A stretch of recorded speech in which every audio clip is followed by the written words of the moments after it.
आपको बता रहे हैं, जहां इल्तिजा मुफ्ती ने हिंदुत्व का अपमान किया है, ऐसा बयान दिया है जो सीधे सीधे सनातन को टारगेट करने वाला है, हिंदुत्व को बीमारी बता दिया है इल्तिजा मुफ्ती ने। और ऐसे में गिरिराज सिंह ने इस पर जवाब दिया है, पलटवार किया है इल्तिजा मुफ्ती पर।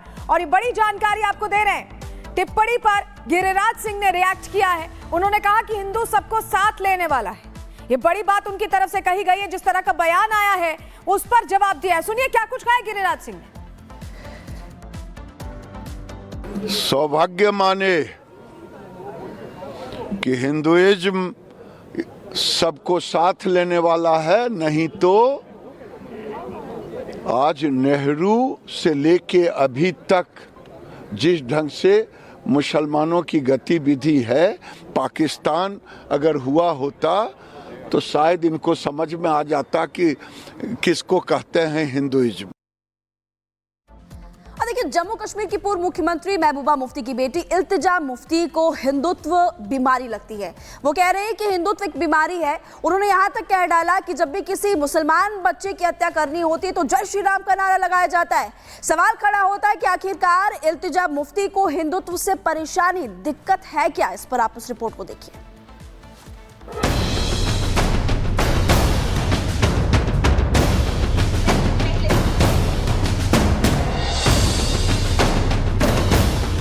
वोट के लिए सनातन पर जोर एक फैशन सा बन गया है। भारत की सनातन संस्कृति को गाली देना, भारत की ईश्वरीय सत्ता को चुनौती देना, प्रभु श्री राम और प्रभु श्री कृष्ण के अस्तित्व को नकारना। विपक्ष के तमाम नेता समय समय पर वोट बैंक की राजनीति को धार देने के लिए इस हथियार को अख्तियार करते रहे हैं। इसी ट्रेंड में पीडीपी नेता इल्तिजा मुफ्ती भी शामिल हो गई। इल्तिजा पीडीपी अध्यक्ष महबूबा मुफ्ती की बेटी हैं। उनकी मां सनातन समर्थक बीजेपी के साथ मिलकर जम्मू कश्मीर में सरकार भी बना चुकी हैं। लेकिन सनातन के खिलाफ मुफ्ती परिवार का जहर अब सामने आने पर हर कोई हैरान है। पहले इल्तिजा ने सनातन के खिलाफ जहर उगला, फिर अपने बयान को जायज वोट ठहराने लगी। पहले सुनिए इल्तिजा का सनातन के खिलाफ जहर। मैं डंके की चोट पे कहती हूँ कि आजकल जय श्री राम, जिस आप राम राज्य की बात करते थे वो राम राज्य का नहीं है। जब आपको किसी मुसलमान बच्चे की पिटाई करनी है, आप ये स्लोगन यूज करके उसकी पिटाई कर रहे हैं। सो इट्स वेरी शेमफुल कि हिंदुइज्म जो रिलीजन है आप उसको डिस्टॉर्ट कर रहे हैं। और मैंने हिंदुत्व को क्रिटिसाइज किया और मैं डंके की चोट पे कहती हूँ कि हिंदुत्व एक बीमारी है और इस बीमारी का इलाज हमें करना पड़ेगा। पहले इल्तिजा ने हिंदुत्व को बीमारी बताया, फिर अपने विवादित बयान को जायज ठहराने पर आमादा हैं। लेकिन रिपब्लिक भारत का कैमरा देखते ही उनकी बोलती बंद हो गई। No words on the atrocities on the Hindus in Bangladesh, but you continue to speak. You're heckling me. No, I'm not. I'm not heckling you. I'm just asking you question. I don't want to talk. Please let me. Iltija Mufti के विवादित बयान के बाद कश्मीर से लेकर दिल्ली तक का सियासी पारा हाई है। बीजेपी के साथ ही साथ साधु संतों ने भी इल्तिजा मुफ्ती के बयान पर विरोध जताया। इंडी अलायंस की यही पहचान, करो हिंदुत्व का अपमान।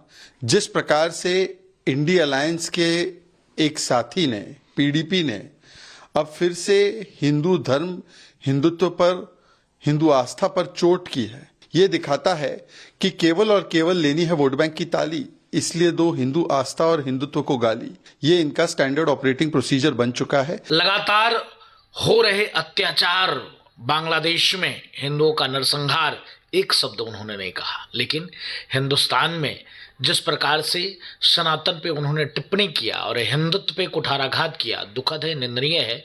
उनके बयान शर्मिंदगी पूर्ण है। उनको स्वतः सनातनियों से, हिंदुत्ववादियों से क्षमा मांगनी चाहिए। आप इस देश को अपना नहीं समझ रहे हैं, क्योंकि जो राम को अपना नहीं समझ रहा है, जो राम का सम्मान नहीं कर रहा है, जो भगवान श्री राम का नाम अदब से नहीं ले रहा है, वो इस देश को भी नहीं समझ सकता है।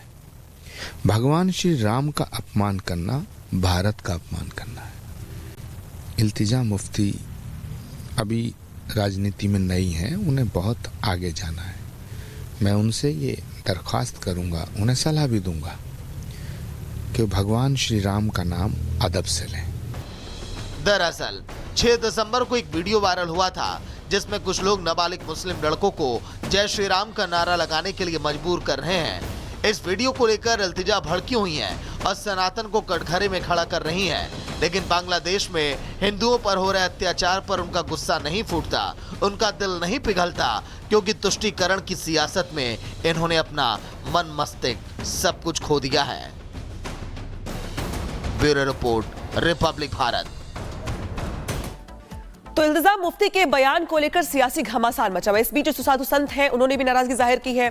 प्रयागराज पहुंचे साधु संतों ने क्या कुछ कहा है इनके बयान को लेकर, सुनाते हैं आपको। उन्होंने उनकी मानसिकता में तो हिंदुत्व तो सनातन बीमारी है। ये तो हमको सोचना है कि जब भारत में हम लोग रह रहे हैं और इतनी संख्या में हैं, तो लोग एक दूसरे के अपने निजी स्वार्थों में बटे हुए हैं। अगर एकजुट होकर इनकी खिलाफत नहीं करेंगे तो इनका तो टारगेट है। चाहे कश्मीर से देखो पहले क्या हाल हुआ था, अब उनकी चलती नहीं है तो वो क्या कर्म नहीं कर सकते, लेकिन बाणी से तो वो बाण चलाते ही है। तो ये तो हम लोग को खुद सोचना होगा अपनी सुरक्षा और सेफ्टी के लिए, क्योंकि एक यही देश है जहाँ पर हम रह सकते हैं। बाकी बाहर में जाइए, उनकी जो नियम मर्यादा उसके हिसाब से नहीं रहेंगे, 1 मिनट में बाहर कर देते हैं और ऐसी ऐसी सजाएं कि दूसरा तो रह नहीं सकता है। और इनको खुली आज़ादी है, तो इस पर विचार करना होगा समाज को भी और समाज के ठेकेदारों को भी। हिंदू हैं, ये अति प्राचीन व्यवस्थाएं हैं और हमारे भारत देश में कोई भी आकर के कुछ भी कह सकता है और कोई कुछ भी बोल सकता है। किसी के मुंह पे हम टेप और पट्टी नहीं लगा सकते हैं, परंतु हम उन्हें ये कहना चाहेंगे कि बीमारी कभी आपके लिए बहुत घातक बन सकती है। जिसे आप बीमारी कह रहे हैं, इनका इतिहास बहुत पुराना रहा है और आपके औरंगजेब रहे या और लोग रहे, इस बीमारी का कभी कोई इलाज नहीं कर पाए हैं। और हम ये कहना चाहेंगे आपके माध्यम से कि इस प्रकार का बयान दे करके आप लोग ललकार रहे हैं, ललकारने की कोशिश न करें। देश में शांति व्यवस्था बना करके जिएं और जीने दें। और हमारे साथ हमारे दो सहयोगी जुड़ रहे हैं। प्रयागराज से हमारे साथ पुनीता जुड़ रही है, गुरसिमरन हमारे साथ जम्मू से जुड़ रहे हैं। गुरसिमरन, आपने बात करने की भी कोशिश की, इस तरह का बयान ऐसा लग रहा है कि आदत सी बन गई है, बार बार हिंदुत्व का अपमान, क्या एक ट्रेंड बन गया है इंडिया ब्लॉक के लिए? देखिए, स्वाभाविक तौर पर एक नया ट्रेंड बन गया है ताकि अपनी राजनीतिक रोटियां जो हैं वो सेकी जाएं, और यही कारण था कि इल्तिजा मुफ्ती की तरफ से ये बयान दिया गया जहां पे हिंदुत्व को एक बीमारी बताया गया और उसके साथ साथ कहीं ना कहीं आपत्तिजनक शब्दों का इस्तेमाल भगवान राम के लिए भी किया गया। कल जब हमने उनसे पूछने की कोशिश की कि आखिरकार वो क्यों ये बोल रही हैं, क्या कारण है कि बांग्लादेश में जिस तरह से हिंदू समुदाय पर अत्याचार हो रहे हैं उस पर उनकी जुबान जो है वो बिल्कुल बंद है, लेकिन यहाँ पर जो है एक वीडियो के आधार पर पूरे धर्म को जो है वो कहीं ना कहीं बदनाम करने की कोशिश उनकी तरफ से की गई। तो तब आपने देखा कि किस तरह से इल्तिजा मुफ्ती के पास कोई जवाब नहीं था।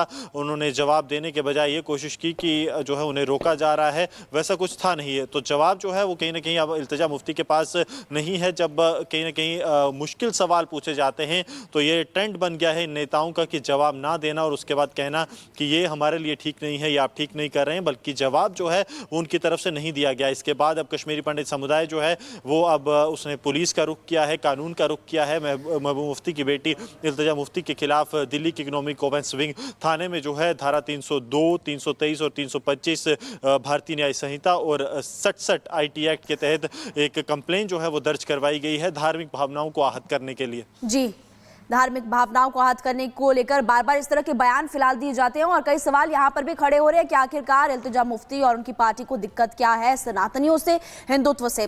आपको दिखाते हैं कि सनातन के खिलाफ नफरती बयान देने वाली इल्तिजा मुफ्ती बांग्लादेश से जुड़े सवालों से आखिरकार कैसे भाग खड़ी हुई। Madam, you have spoken about Hindutva. No words when it comes to the atrocity. Sorry. Take care. Madam, no words on the atrocities on the Hindus in Bangladesh, but you continue to speak. You're heckling me. No, I'm not. I'm not heckling you. I'm just asking you a question. I don't want to talk. Please let me. You have been, Madam. You have not spoken a single word when it comes to. No. I'm not heckling you. I didn't fell over you. You just don't try to put words. If you don't want to speak, that's completely a different thing. No, no.